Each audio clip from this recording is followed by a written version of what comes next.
So time has, it is now 7 o'clock p.m. and I am going to start this ECG session for today. It is diverse and it is also basic, and I hope you enjoy it all. I am recording this ECG session now. So I will start with this picture. As you can see, this is a young lady looking at her heart, which is taken out of her body when she received the heart transplant. Now, heart transplant, as you all know, is being done everywhere. And thankfully, the kingdom is one of the advanced countries in which heart transplant is being done on even a regular basis in centers like National Guard, Heart Transplant and Lung Transplant Center, and other hospitals. Heart transplant has a survival of 90% after 1 year and 70% after 5 years. Remember, if you receive a patient with heart transplant in the ER, he will not have chest pain. He might have shortness of breath, he might have fatigue, he might have palpitation, he might have sinus tachycardia, but he will not have chest pain even if he has an MI. This is the conduction system of the heart. It starts usually from the right atrium, and the right atrium is like the pacemaker of the heart, and also the AV node. So it is both are located within the right atrium, and then it is transmitted to the other parts of the heart. So it is important to be aware of how the conduction system of the heart is generated. SA node is considered the normal pacemaker or the normal watch of the heart. And the heart, even if it is removed from its body, if it is removed outside, it will continue to contract for up to 4 or 6 hours, even if it was not supplied by blood, if it was surgically removed. So this is all from our Creator, Allah. So this is the way. This is the way we put our 12-lead ECG. We have 4 limb leads, as you can see here. We can put right and left shoulder, and we can put neutral for the right arm, right leg, and also left foot. We can also attach it here, or we can attach it here. So we can attach it, we can attach it here, we can attach it here, we can attach it here for the right upper limb. For the left upper limb, we can put it here, the lead, or we can put it here.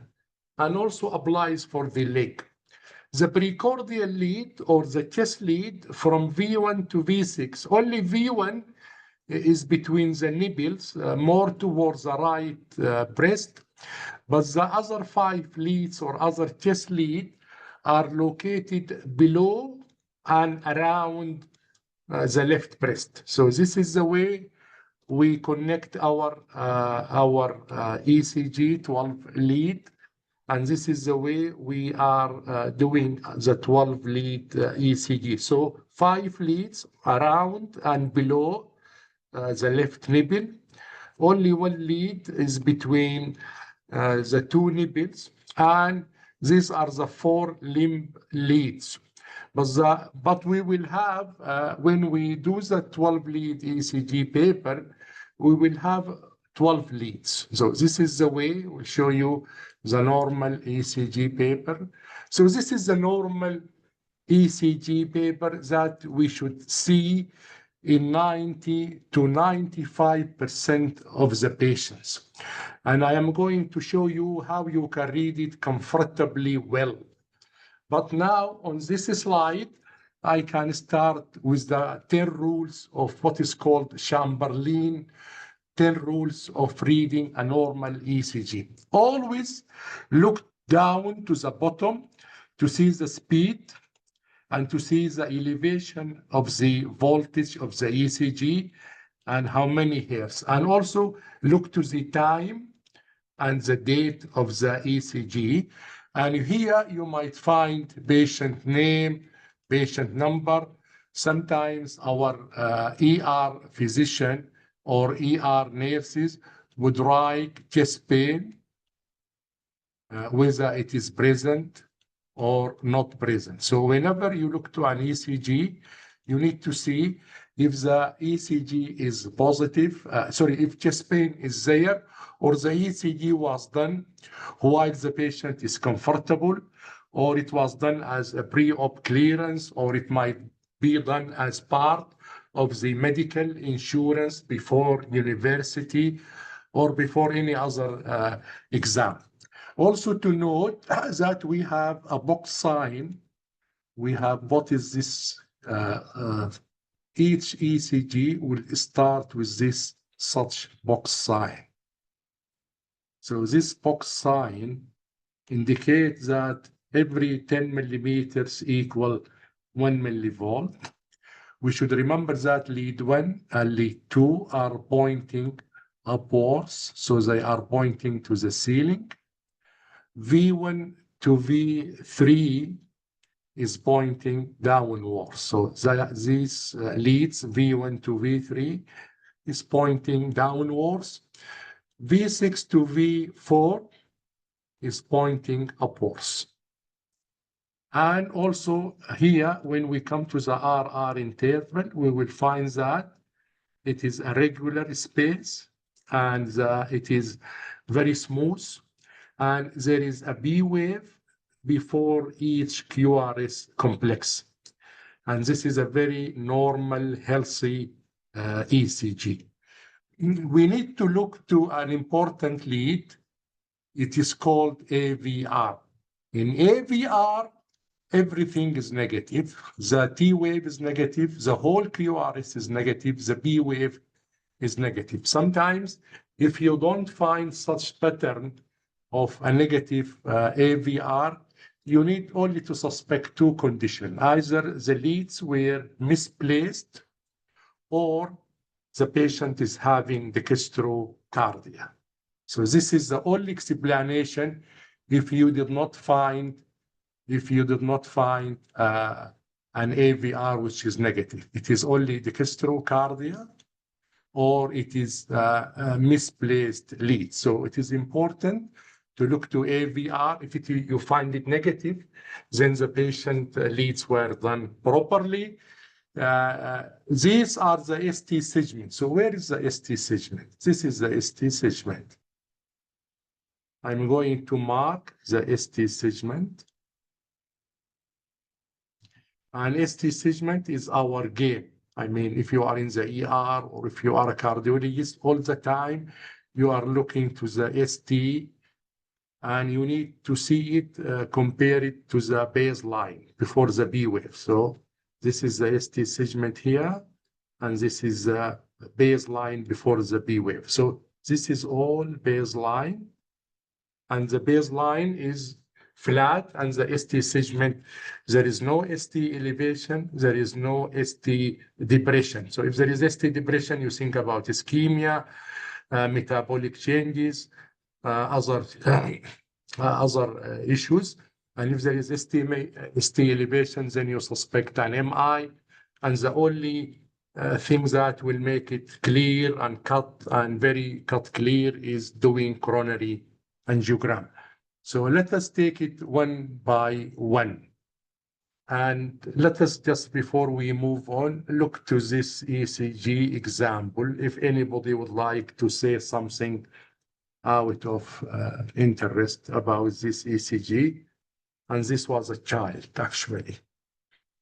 A child referred for electrophysiology study and ablation. What catches your eyes on this ECG? Looks quite bizarre ECG.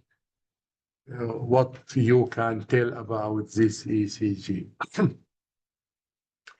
If you can tell me something about the ECG, LVH, so that there is, I mean, like the RR is quite huge. So it could be an LVH. So what else?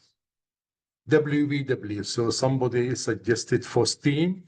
Dr. Faustine suggested WBW. And if you look here to V4 and to V5 and to V6, you find a short PR interval and a delta wave. So this is a short PR interval and a delta wave. Shall we be concerned about WBW? Yes, because WBW, it has been known to affect 1 in 500 individuals. I mean, studies might differ from somebody to the other. So it affects 1 in 500. It can be 50% of the cases are having symptoms. 50% will not have symptoms. And the treatment is by ablation. No longer we allow people to go on for their lifetime, especially young people are affected by WBW. So ablation is the cure, actually. And the bundle that is associated with WBW is called bundle of Kent. You will find that in any USMLE or MRCB exam. So it is bundle of Kent, and it carries also a sudden and an increased incidence of sudden cardiac death. It is also associated with hypertrophic cardiomyopathy or Epstein anomaly. So this is WBW syndrome.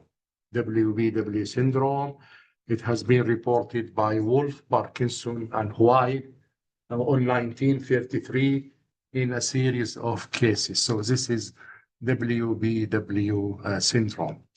We have to be aware about it, and we have to be quite vigilant for any patients who is WBW. Sometimes it might be intermittent WBW. So let us move on. And let us take another example also of a WBW. When WBW is in atrial fibrillation, it gives you impression first of a ventricular tachycardia, but the only difference is that it is not regular. If it is VTAC, it should be regular. So it is not regular, and it has a wide QRS. So this is apparency, WBW with SVT or WBW with AFib. But anyhow, for safety, any wide complex tachycardia, take it as VTAC until it is proven otherwise. So let us give you also another ECG example before we move to the 10 rules normal of an ECG. This patient came yesterday to our cardiac center. He's a 46 years old gentleman, and he said he has severe chest pain for 5 days.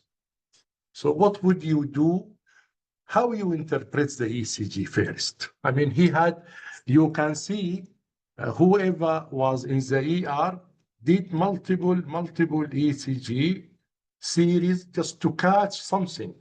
And probably he was not sure what type of ischemia he is dealing with. But the patient is 46, he has dyslipidemia, he has chest pain, and later on something also came out in his laboratory marker. So a patient at the age of 46 with chest pain. Can you see any abnormality on the ECG? If somebody can tell me on the chat if there is anything on the ECG.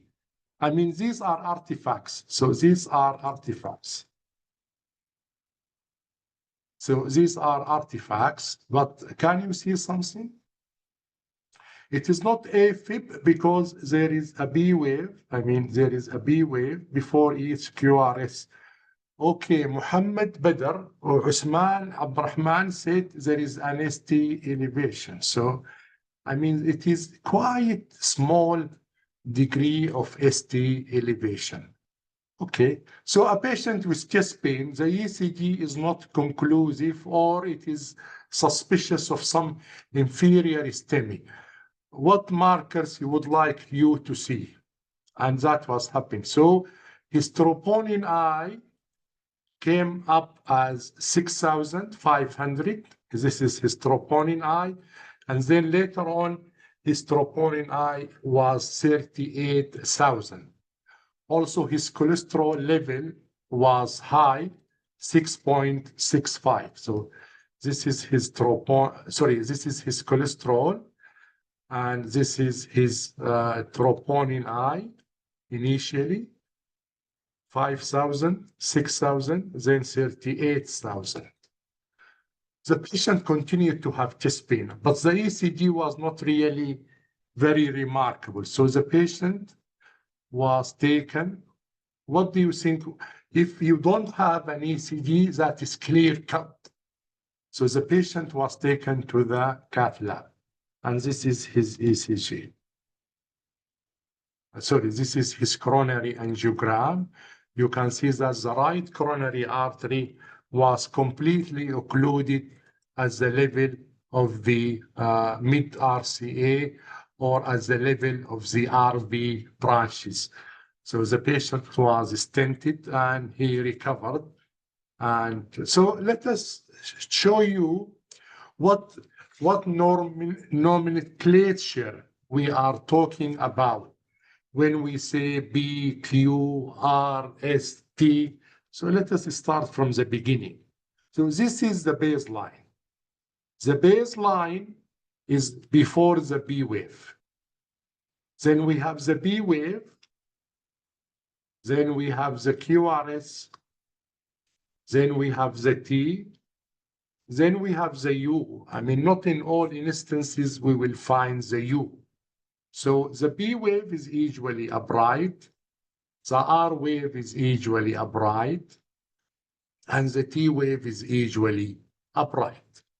They should not be Q waves, but if there is a Q wave, it should be very, very small if it is not pathological. And this is the ST. I mean this area I'm going to highlight. This is the ST. Which everybody in the cath lab is interested to know if it is elevated or depressed, because if it is elevated, then you take the patient to the cath lab less than 90 minutes as per guidelines. So this is the nomenclature of the ECG. We call it BR interval starting from the B. And we call it QT starting from the QT and until the end of the T wave. So this is where I'm going to go through the 10 rules in a smooth manner. So these are the 10 rules of a normal ECG. I have started already. So look to lead 1, lead 2, AVR, and V1 to V3 and V4 to V6. So let us start with the rule number 1. The PR is starting from the B wave until the QR should not exceed 5 squares, 5 small mini squares. So this is the PR. If it is less than 3 small squares, it could be PR interval shortened as in WBW. If it is more than 5 small squares, it could be a first degree AV block. So this is the first rule of a normal ECG. If you wanted to say it in numbers, it should be the PR interval should be 120 millisecond to 200 millisecond.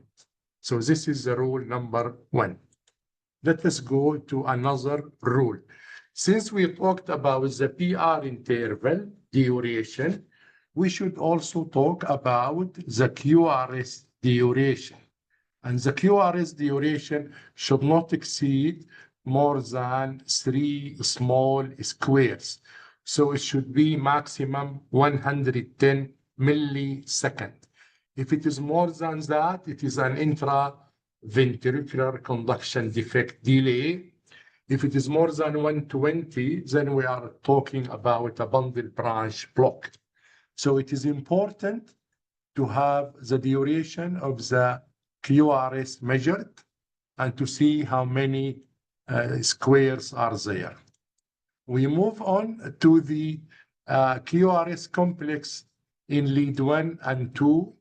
The QRS complex in lead 1 and 2 should be upright. So here lead 1 is upright, here lead 2 is upright.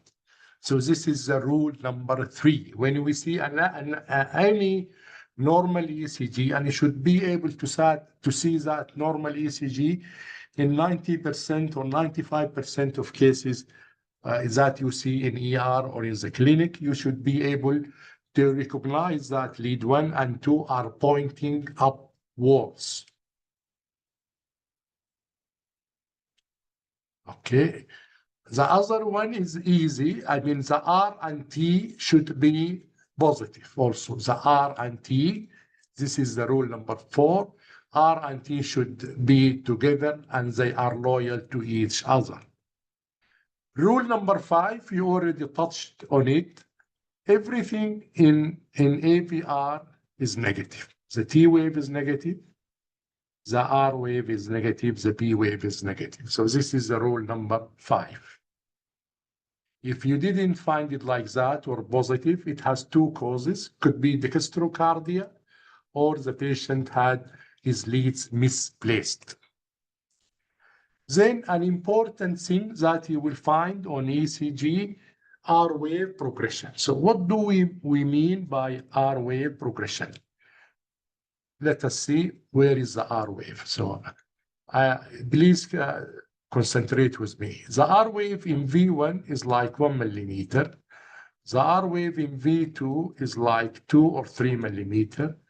Here in V3 is like 5 millimeter, and here is like 15 millimeter, and here is like 15 or 16, and here it is also high. These are the R wave. So the R wave start to grow one by one. I mean, you can see it here also, the R wave start to grow. It might reach a maximum normally in V4. It might reach a maximum sometimes in V5 or V6. We call that a normal progression of the R wave.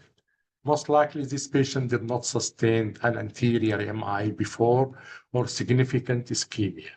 So this is what meant by normal progression of R wave. Now we come to our game, the ST segment. As we have already described, the ST segment should be at the baseline. I mean, this is the yellow dot here. Except sometimes in V2, you will have the impression that V2 is a little bit elevated than other leads. If you are in doubt, take the patient to the cath lab. If you are not in doubt, you can see other ECG, prior ECG. Sometimes you need to give it 2 millimeters ST elevation in V2, especially in those below the age of 40, before you can consider them an real ST segment elevation. So be cautious when you interpret V2. And some athletes from Africa and from elsewhere, they might show also abnormality in V2 or V1, and they sometimes could be a T wave inversion. So this is the rule number 7. The rule number 8 is about the B wave. It is like the T wave and the R wave. So the B wave is usually upright. So the B wave is usually upright. You can see it here. You can see it here. You can see it here. There is only almost two leads in which the B wave will not be upright, V1 and AVR. V1 and AVR, they might have a negative B wave. So this is the rule number 8. We move on. So we go to the rule number 9. Rule number 9 is self-explanatory because there should not be any Q waves, or the Q wave should only be very small and tiny. If you find Q waves, it means that this patient has sustained an anterior MI before, or an inferior MI or lateral MI. So it is important. Sometimes you find Q waves with hypertrophic cardiomyopathy. You can find it in other rare condition. But it is either MI if you find Q waves or hypertrophic cardiomyopathy. So it is important to look for Q waves, because this can facilitate. If there is Q wave, it means that this patient has sustained an MI before. And there are two types of people will have a silent MI: diabetics in general and elderly females. So elderly females and diabetics, you can do the ECG on their annual screening when they come to the family medicine clinic, and you will find the Q waves that documents that they have sustained an MI since their last annual checkup. So it is important to go through these. So these are the 10 easy rules to diagnose a normal ECG. Now let us analyze it further. Let us analyze the B wave. So what is the B wave generated by? So when we see a B wave, what do we mean? What chamber of the heart is contracting? We mean both right atrium and left atrium is contracting. If I ask you, what is the depth and what is the elevation and the width of the B wave? So in millimeters. So what is الارتفاع, the amplitude, and the width of the B wave? Let us see your comment. So in millimeters, so it is usually 2.5. So it is usually 2.5 millimeters B wave in all directions. In all directions.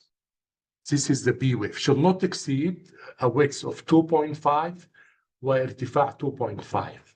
So otherwise it is abnormal, or either the right atrium or the left atrium is enlarged.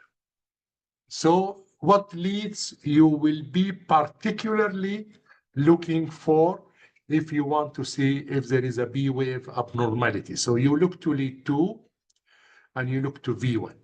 So when you have a right atrial abnormality, ارتفاع البي ويف بيكون أكثر من 2.5 ملم. بتكون طويلة. هذا right atrial abnormality. إذا كانت البي ويف enlarged due to a left atrium abnormality, بيكون يعني عرضها the width of the B wave is more than 2.5. That is why it will have a notch.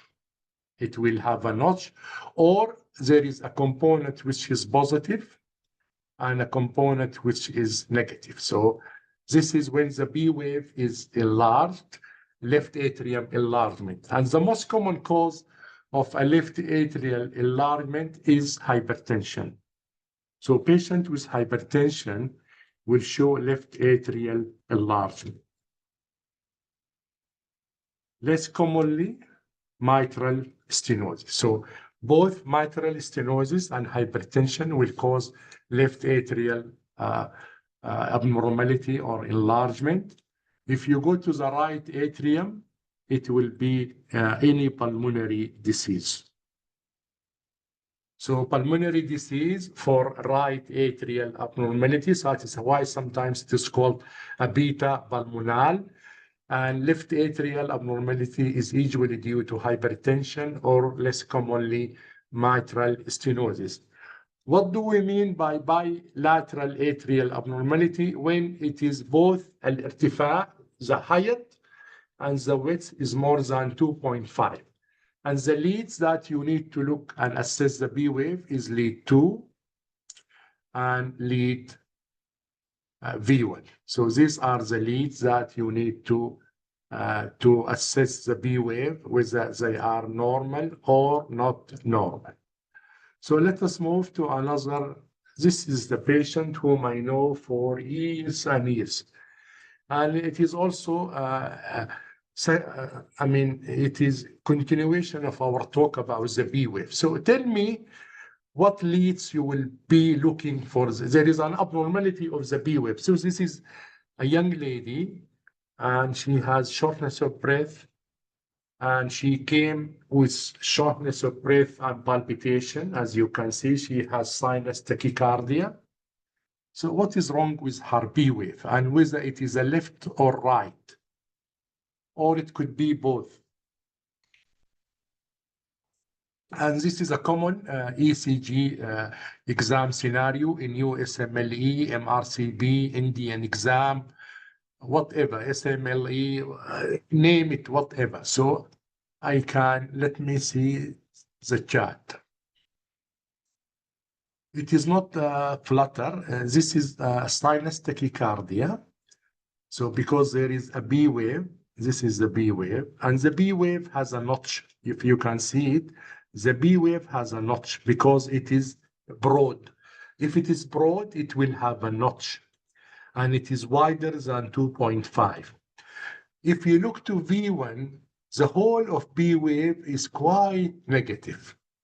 And in V2, a component is positive and a component is negative. If you look to lead 2, it appears like it is like tall a little bit. So it has, I mean, there is definitely a B wave abnormality. It could be by atrial enlargement, but the most important lead is a left atrium. So what could help me in finding out whether it has a left atrial enlargement or right atrial enlargement or bilateral L? So echo. So let us see the echo. So this is the echo.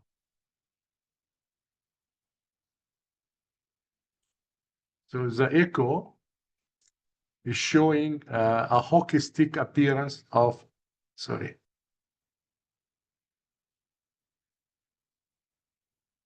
I mean, you can see it here. You can see it here.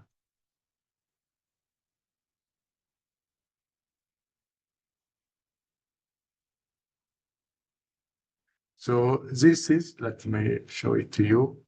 This is what is called a hockey stick appearance. This is the mitral valve anterior leaflet. This is the posterior mitral valve leaflet. This is the aortic valve. This is, let us say, aortic. And this is the mitral valve. And this is the left atrium. So the left atrium is clearly enlarged. How I can tell the left atrium is enlarged? I will compare it to the aorta. So this is the ascending aorta, and this is the right atrium. So the right atrium has like 4 centimeters. I mean, these are centimeters. So if I measure it, it will be equivalent to 4 centimeters. Here it is like 3 centimeters. So the left atrium, I could assess it by width or I can assess it by volume. So the left atrium is enlarged due to rheumatic mitral stenosis. And that is why the B wave is abnormal. And sometimes you can get biatrial enlargement. The patient is still in normal sinus rhythm.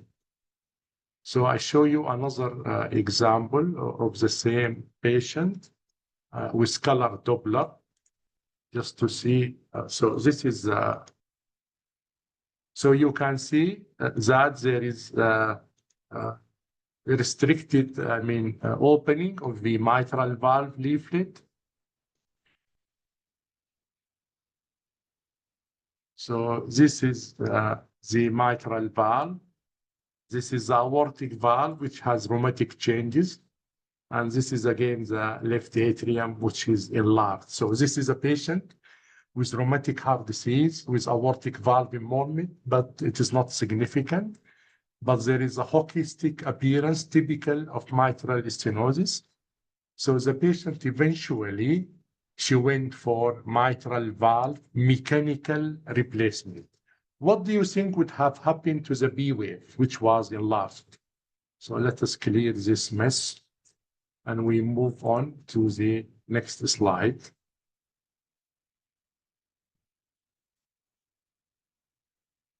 So this is her ECG after she had mitral valve replacement. So if we look to V2 or V1, you can see that the B wave is not as big as was before her mitral valve replacement. So this is a patient who really recovered well in a satisfactory condition. And this ECG, if we show to you again,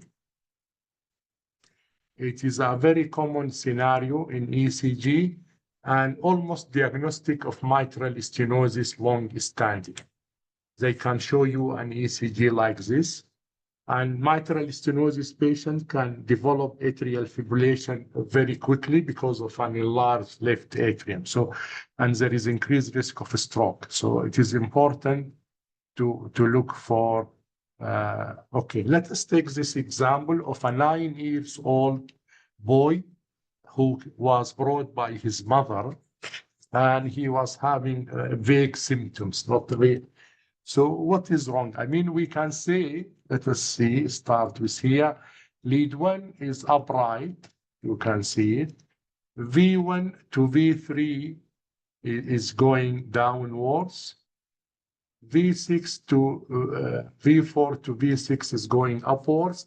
This is the R wave. The R wave is a little bit growing in the septal leads, but in lateral leads, it has gone fast. So there is normal R wave progression. We said the B waves, the T waves, and the R wave should always be, should always be upright. And I have told you before, young people or athletes, they might show some T wave inversion here. And this is a juvenile pattern. So this is normal. So this is a normal juvenile pattern T wave, which is present in young adults or in children. Let us take another example of a patient with, already we have told you about the diagnosis. It is WBW, because the B wave is quite short. It is maybe less than 120 milliseconds. And there is a delta wave. I mean, this is the delta wave here. WBW, you should find it in up to 500, 1 in 500 patients. So this is the delta wave. It is due to a flared up stroke of the R wave.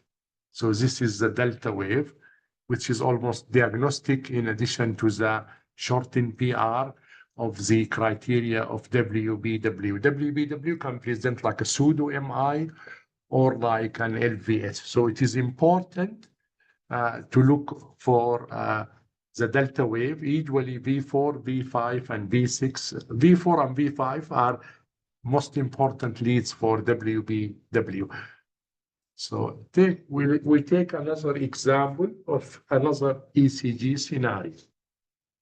And I can go to the rhythm strip, and I want just to check, is it regular or not regular? Do you think it is regular? Is the RR intervals the same, or they are not the same between each and other? And if there is any B wave, I mean, you can see here, these are fibrillation waves. So this is a patient who have got atrial fibrillation, and he has got also inferior Q waves in lead 3 and AVF. So this is a patient who had an old inferior MI, and now his ECG is showing also atrial fibrillation. So post-MI, atrial fibrillation are common. Remember, 50% of patients who have heart failure, they will show atrial fibrillation at one point. So let us take another example. If we have a very bizarre ECG like this, or what is called the rabbit ear. So this is V1 is going upwards, V2 is going upwards, V3 is going upwards. And the QRS, let us see, the QRS duration is 146 milliseconds. So there is already bundle branch block, there is a notch in the QRS because it takes longer time to activate the ventricle. So that is why it is called RBP. So this is RBP.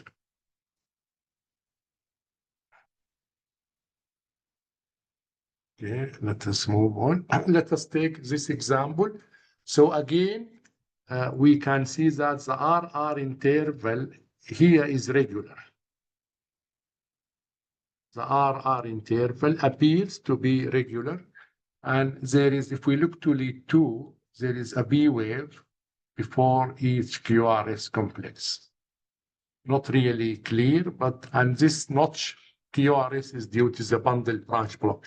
So in a left bundle branch block, you will have the same direction of the anteroseptal leads, but the QRS duration will be high.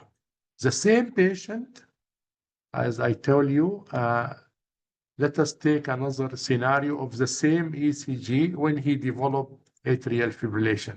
So it is the same patient, ECG, but now the RR interval is not regular. It is irregularly irregular, and there are no B waves. I mean, these are fibrillation waves. These are fibrillation waves. So let us move on. So this is a common scenario in ER. So tell me, just describe what you see. Describe what you see on this ECG. SVT. So this is a clear example of SVT. It could be sinus sticky or it could be an SVT. Why it is SVT and not sinus sticky? Because there are no B wave. What we see here is a T wave. So the spike between the RR is a T wave. So we don't find any B wave. So this is an SVT. And you remember we need to do the carotid massage, adenosine, and other treatment. And this is an SVT AVNRT. So what is this bizarre rhythm ECG? Take a look and just tell me on the chat, what is this bizarre ECG? Look to V1. Look to V1. Look to V1 like this. So this is what? Atrial flutter. So atrial flutter, remember, it is associated with mitral valve disease or surgery. It is a sawtoothing, and you need to ablate it. So because there is no other way, but we also should be providing anticoagulation, and the circuit is usually in the right atrium. So what is this ECG? What is that? The first ECG? I mean, this is a patient with an old MI who came with dizziness to the ER. What is in the first part of the ECG? So this patient is having a wide complex tachycardia at a rate of 200. So this is VTAC, and there is a capture beat, and there is a fusion beat. A fusion beat is a combination of a VTAC beat and a normal beat. And a normal beat is a narrow complex beat, which is preceded by, this is a normal beat, there is a B wave. So if there is a B wave and a QRS complex, this is called a fusion beat because it occurred. So it is, sorry, a capture beat. Capture beat is a normal beat. A fusion beat is a combination. I mean, this is a VTAC beat, but this is a fusion beat. A fusion beat is a combination of a normal and abnormal beat. And these are diagnostic of a VTAC. So VTAC, if the patient is unstable, he should be DC shocked. And if he is not otherwise, he should be given medical treatment, and ischemia should be evaluated. So what is wrong about this ECG?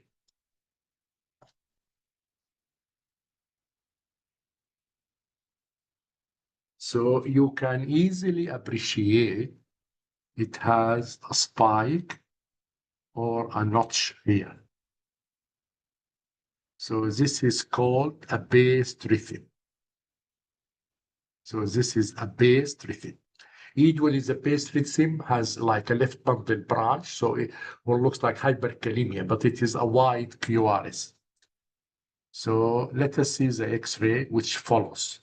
So whenever I have a based rhythm, I should do an X-ray. Okay, there is no X-ray, but let us take another example of anterior STEMI.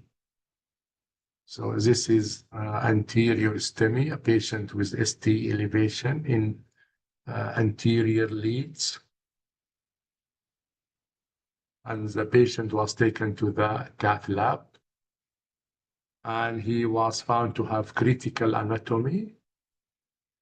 And this is pulmonary edema. So this is pulmonary edema. And this is an intra-aortic balloon pump. So the patient was stabilized by putting an intra-aortic balloon pump. Okay, so this is this abnormal ECG. So what is this? Also, this is another example of an inferior posterior MI. There is an inferior ST elevation and there is ST depression in V2 and V3 and V4 consistent with a posterior wall MI. So it is important to look carefully for any inferior MI. So what is the rhythm here? Anybody can tell me what is the rhythm and what is the voltage criteria for this patient?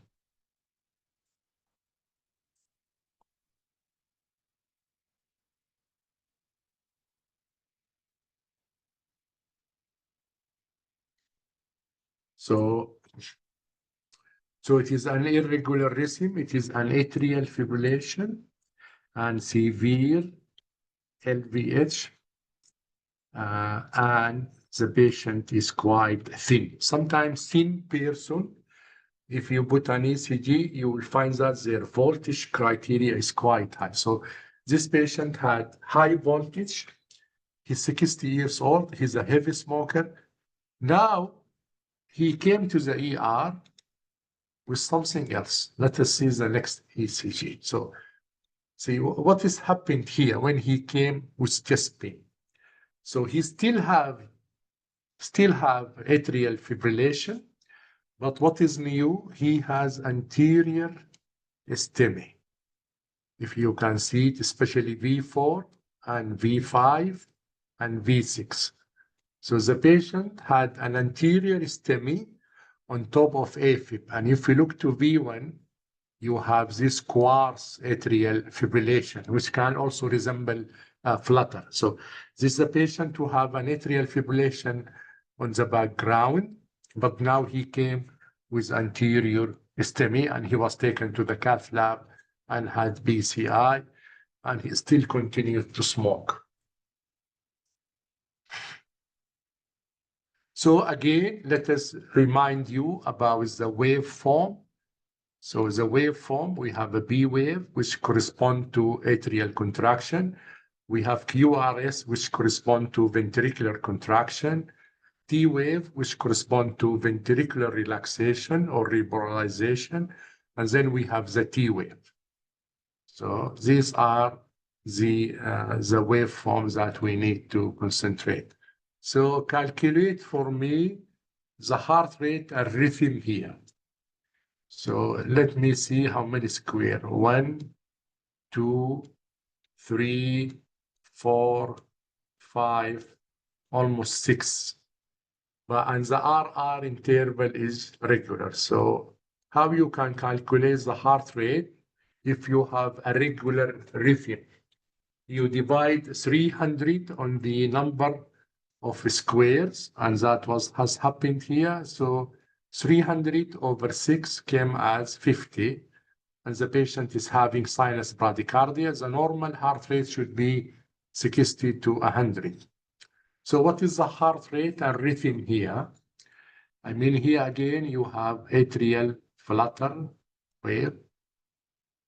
But the RR, although it is atrial flutter, the RR is regular. So when you have a regular RR wave and it is flutter, it means that it has a fixed block. So this is called fixed block. Fixed block, atrial flutter. It is 4 to 1. So it is 300 over 4, so it is 75. So this is a patient who have got atrial flutter with a fixed block 4 to 1, and the patient is in atrial flutter, the heart. So this is this is a wide complex tachycardia. What is the heart rate? So it is 1.5 square. So this is 1 square and this is a half. So it has a heart rate of 200 and it is wide complex. So this is a VTAC. So this is VTAC, ventricular tachycardia at a 200. So how can we calculate the heart rate if it is quite irregular, like this one? I mean, this is like a WBW with aberrancy or a WBW with atrial fibrillation. So you need to calculate the number of R, all the R wave here. And you know that the computer will take 10 seconds. 10 seconds will be taken to record this ECG. So you can calculate the RR interval and multiply it by 6, and this will give you the heart rate. Here it was 300, it was 33 multiplied by 6 was 198. So this is also an important about the axis. So how you can calculate the axis. So what leads is important for me. So axis calculation is extremely easy. So look to lead 1 and look to AVF. Just simple measures. Look to lead 1 direction and look to AVF direction. So if lead 1 is going away or up to the ceiling from AVF, which is going downwards, this is called left axis deviation. So they are going opposite to each other. If they are going towards each other, then this is right axis deviation. And you will have a severe right axis deviation when you have both lead 1 and AVF negative. So it is very simple calculation of the axis. So just look to lead 1 and lead 2. Lead 1 and AVF. If you cannot analyze lead 1, also take lead 2. If you cannot analyze AVF, you can also take lead 3. But important, if you take either lead 1 or lead 2 and AVF or lead 3, if they are going away from each other, this is left axis. If they are going towards each other, this is called right axis. That is why right people meet. So it is a simple rule. So let us give you this ECG. 84 years old gentleman has cabbage before, and now he has a cardiac device. So what type of cardiac device? His ejection fraction is normal. So what is wrong about his ECG? So you can easily appreciate that he has a based rhythm and the QRS is widened. So he has a widened QRS. Sometimes you might find the spike very small and the QRS which comes after it is wide. So this is a base rhythm and you cannot tell about ischemia or about anything else. When you do the chest X-ray, you will find that this is really true patient who have really sternotomy wire. I mean, these are his sternotomy wires. and this is his RV lead, and this is his RA lead, and it is all thin wire. So it is not thick wire. So it is a dual chamber pacemaker. So this is a dual chamber pacemaker in a patient who had a prior CABG. And there is mild aortic root calcification, which can be explained by his age. So give you a simple example, 60 years old gentleman with multiple comorbid issue. That is his ECG as a baseline. Remember this in your mind, because I am going now to show you his ECG when he comes with chest pain. So what has changed from the prior ECG? Anybody can volunteer to tell me what has happened on his ECG? Peak T wave. So if I put my hand on this pinpointed tall tinted T wave, I will feel like pain because it is quite sharp. So these are hyperkalemia. Why a patient with diabetes and multiple comorbid issue will have hyperkalemia? What is the reason? Maybe you can appreciate, especially here, the T wave is actually taller or equivalent to the R wave. So it is a renal failure, correct. So this patient whom I know was really a patient who developed renal failure. And I tell you a very important scenario. This patient came to the dialysis unit. And this happened several years ago. So the patient came to the dialysis unit because he was starting his first dialysis after they put a permacath for him. And when he came to the permacath, the nurses asked him, he said, Baba, what is wrong with you? Are you okay? He said, I have chest pain. So on hearing chest pain, the dialysis nurses pushed the patient to the emergency room, thinking that his chest pain could be MI or it could be something else.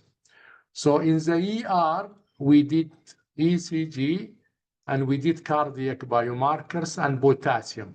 So cardiac biomarkers and troponin were negative and his potassium was high. So in a patient with renal failure and hyperkalemia, the only thing that you can clear him of his excess potassium is to get his dialysis. So the patient was pushed back to the dialysis unit to get the dialysis. So my question to you, what is the cause of his chest pain in a patient with renal failure? So the cause of chest pain is uremic pericarditis. Uremic pericarditis.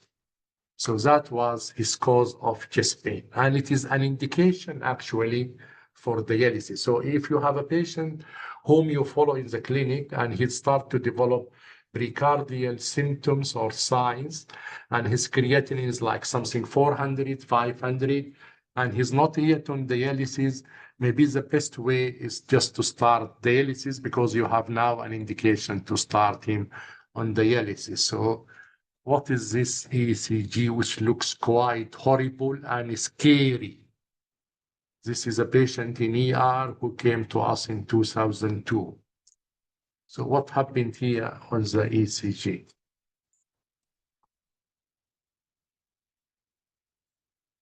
So this patient is having not SVT, but this is VTAC. So it is a quite VTAC because the QRS, if you look here, it is quite widened. And so this is VTAC. The patient was shocked and he was treated accordingly.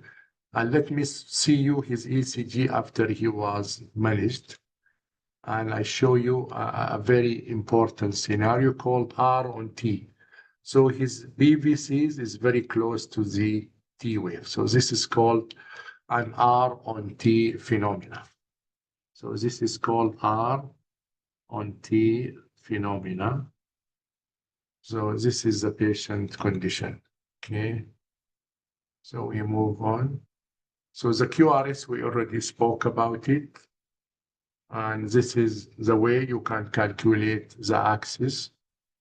And this is what is called the quadrant approach. So you look to two leads, lead 1 and lead AVF, and see whether they are negative or positive, and lead 1 with a positive or negative. And you can draw your lines, and you can see if they are pointing from away, this is left axis. If they are pointing towards each other, this is right axis deviation. So calculation of the axis is very easy by this method.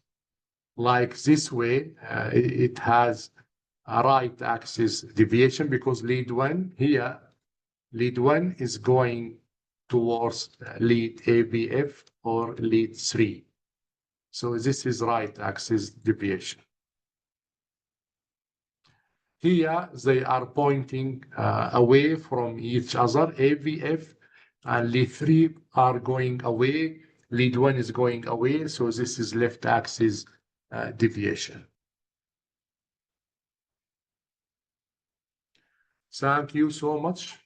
This was a promise for myself that I promised you I will conduct another ECG for those people who did not have the chance to attend the first or the second session.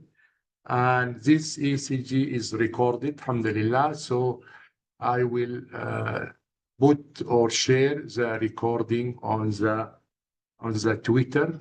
You can. And I hope you enjoyed the presentation. And it is now exactly 8 o'clock. So our time was good. And thank you very much for attending. And I would like really